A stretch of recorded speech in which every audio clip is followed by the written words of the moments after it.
اور اللہ ہی unconditional positive regard دیتے ہیں. انکنڈیشنل پازیٹیو ریگارڈ کیا ہوتا ہے کہ آپ ماہر نفسیات کے پاس جائیں, وہ آپ سے پیسے لیتا ہے اچھے خاصے اور سنی جاتا ہے, آگے سے ٹوکتا نہیں ہے. اسے کہتے ہیں انکنڈیشنل پازیٹیو ریگارڈ, لیکن اس کے وہ پیسے لیتا ہے. آپ جب سارا اسے سنا دیتے ہیں, آپ کہتے ہیں تو بڑا اچھا بندہ ہے, اس نے تو میری ساری سنی ہے, مجھے ٹوکا نہیں ہے. تو بھائی اللہ تو پیسے بھی نہیں لیتے, آپ اللہ کے سامنے کیوں نہیں باتیں کرتے؟ ایگزیکٹ وہی بات کہ اللہ میری زندگی میں یہ چل رہا ہے, میں تھک گیا ہوں, مجھے ہدایت دیں, میں نہیں جانا چاہتا اس طرف میرے رب, میں مشکلات میں ہوں, میرے اوپر بہت امتحان آ چکے ہیں, میں بس تھک چکا ہوں. آپ کیوں نہیں اس طرح بتاتے اللہ کو؟ بس یہی ایک فرق ہے کامیاب لوگوں میں اور ناکام لوگوں میں. یہ ایک ہیبٹ ہے.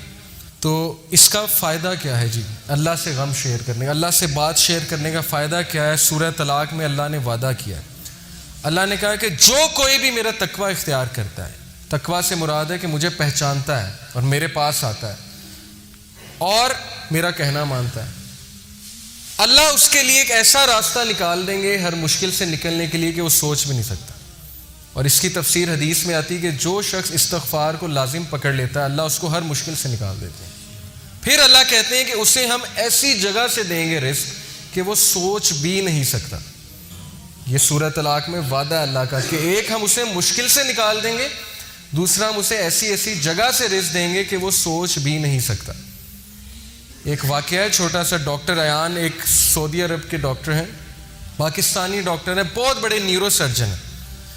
وہ اپنا واقعہ سناتے ہیں, یوٹیوب پہ یہ ویڈیو بھی موجود ہے, دا پاور آف اللہ کے نام سے یوٹیوب پہ. وہ اپنا واقعہ سناتے ہیں, کہتے ہیں کہ میں ایک بار آپریشن کرنے جا رہا تھا یورپ میں, کسی دوسری کنٹری میں, سعودیہ سے. تو راستے میں اتنی ٹربولنس ہوئی, اتنا طوفان آیا, تھنڈر اسٹارم آیا کہ جہاز جو ہے وہ پارک کرنا پڑا ایئرپورٹ میں. کسی بیچ میں کہیں رکا جہاز, کسی ایئرپورٹ پہ جہاز کو کھڑا کیا ایئرپورٹ پہ. اب میں نے کہا جی کہ میں نے تو وہاں پہنچنا ہے آپریشن کرنے, آپ جو ہے جہاز کو چلائیں. انہوں نے کہا کہ جی ہم آپ کو پہنچانے کے لیے دوسروں کو تو خطرے میں نہیں ڈال سکتے نا, آپ ایسا کریں کہ آپ گاڑی پکڑیں, آپ نے جہاں جانا ہے نا وہ قریب ہی ہے, اتنا دور نہیں ہے, آپ گاڑی پکڑیں, ٹیکسی پکڑیں, اس پہ آپ چلے جائیں. انہوں نے کہا چلیں ٹھیک ہے. انہوں نے ڈرائیور کو پکڑا, ٹیکسی کو پکڑا, چلنا شروع ہو گیا. راستے میں طوفان مزید تیز ہو گیا اور وہ گاڑی ان کی ایک گھر کے سامنے جا کے رکی, مجبوراً انہیں روکنی پڑی طوفان میں وہ گاڑی. اب اس گھر کے سامنے جا کے رکی, انہوں نے نوک کیا تو ایک بڑھیا باہر نکلی, بہت بڑھاپے میں تھی, جھریاں پڑی ہوئی تھی اس کے چہرے پہ. انہوں نے کہا جی ہمیں اندر آنے دیں, بہت بارش ہے, بہت طوفان ہے, ہمیں ڈر ہے ہمارا ایکسیڈنٹ نہ ہو جائے, تو ہم ذرا ٹھہریں گے, کھانا شانا کھائیں گے, نماز پڑھیں گے, پھر نکل جائیں گے. اس نے کہا بالکل بسم اللہ آپ آئیے.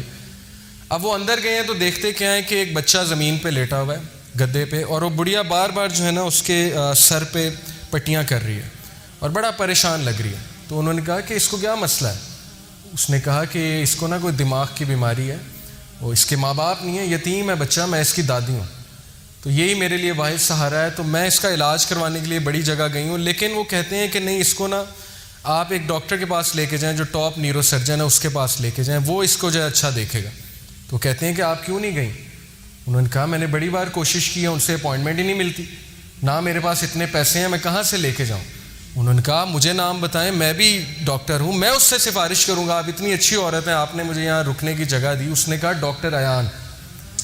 تو کہتے ہیں میں رونے لگ گیا, ڈاکٹر ایان. تو وہ رونے لگ گئے اور پھوٹ پڑے. تو بڑھیا نے کہا کہ آپ رو کیوں رہے ہیں؟ انہوں نے کہا کہ میں ڈاکٹر ایان ہوں. انہوں نے کہا کہ آپ دیکھیں کہ آپ نے اللہ سے دعائیں کی ہوں گی کہ اللہ بچے کا کچھ کریں, تو اللہ مجھے یہاں لے آئے, اور جس طرح لے کے آئے ہیں آپ سوچ بھی نہیں سکتے. یعنی اللہ کی جو فورسز ہیں نا, اللہ کی جو فوجیں ہیں, اس کا ہم اندازہ بھی نہیں لگا سکتے. لیکن ہم اس سے بالکل غافل ہیں, شیطان نے ہمیں اس سے غافل کیا. ہم اللہ سے مدد مانگنے کی بجائے ہم دوسروں کے پاس بھاگتے ہیں. تو ایسے بڑے واقعات ہیں, آپ کو سلف کی زندگیوں سے ایسے بڑے واقعات مل جائیں گے جس میں ثابت ہوا کہ اللہ جب اپنی فوجوں کا استعمال کرتا ہے تو پھر اللہ ناممکن کو بھی ممکن بنا دیتا ہے. موسیٰ علیہ السلام, آپ سوچیں, دشمن کا بچہ, جو دشمن ہے, دشمن کا بچہ, فرعون سارے بچوں کو قتل کروا رہا ہے کہ کس لیے کہ کل کوئی کھڑا ہو کے میرے خلاف نہ نکل پڑے.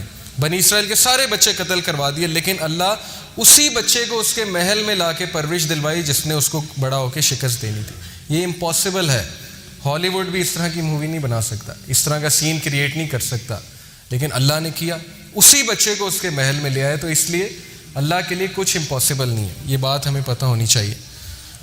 چوتھی ہیبٹ جی، 3 ہیبٹس ہو گئیں کہ اپنا غم اپنی بات اللہ سے شیئر کریں، یہ سکسیسفل لوگوں کی ہیبٹ ہے۔ چوتھی ہیبٹ ہے never ever ever ever ever ever give up, کبھی ہمت مت ہاریے۔ اور کس سے سیکھیے؟ انبیاء سے سیکھیے۔ سب سے ڈپریسنگ سچویشن، اس سے زیادہ ڈپریسنگ سچویشن نہیں ہو سکتی، اس سے زیادہ مایوسی کی سچویشن نہیں ہو سکتی کہ مچھلی کے پیٹ میں اندھیرا، پھر سمندر کی گہرائی کا اندھیرا، اور پھر سمندر کے نیچے جو ہے وہ وہاں پہ اندھیرا۔ کون تھے یہ نبی؟ یونس علیہ السلام۔ بندہ کہیں کمرے میں بند ہو جائے تو چلو کھٹکھٹاتا رہے گا، کبھی تو کوئی آواز سنے گا نا، کمرے میں جنگل میں ہے کبھی تو کوئی آئے گا نا، جنگل میں آ کے دروازہ کھولے گا۔ اب یہ بتائیں مجھے، مچھلی کے پیٹ میں ایک بندہ ہے اور مچھلی سمندر کی گہرائیوں میں، کون آواز سنے گا؟ کوئی سنے گا؟ کوئی سننے والا ہے؟ صرف کون سننے والا ہے؟ اللہ۔ تو انہوں نے اس مایوسی کی حالت میں کس کو پکارا؟ اللہ۔ لا الہ الا انت سبحانک انی کنت من الظالمین۔ اللہ میں ظالم ہوں، مجھ سے غلطی ہوئی ہے، تو پاک ہے، تو مجھے معاف کر دے۔ اب علماء کہتے ہیں کہ جو بندہ اندھیروں کی گہرائیوں میں ہو، جسے کچھ سمجھ نہیں آ رہی ہو میں کیا کروں، زندگی کہاں جا رہی، اسے اس کا ورد کرنا چاہیے بہت زیادہ، لا الہ الا انت سبحانک انی کنت من الظالمین۔ لیکن انہوں نے گیو اپ نہیں کیا، مایوس نہیں ہوئے ابلیس کی طرح۔ ابلیس مایوس ہو گیا، اسی لیے اس کا نام ہے ابلیس، دا ہوپ لیس ون، مایوس ہو چکا ہے وہ، ورنہ اصل نام تو اس کا عزازیل ہے۔ ابلیس کا مطلب ہے مایوس ہو چکا ہے وہ۔ لیکن انبیاء مایوس نہیں ہوتے تھے، کامیاب بندہ کبھی مایوس نہیں ہوتا۔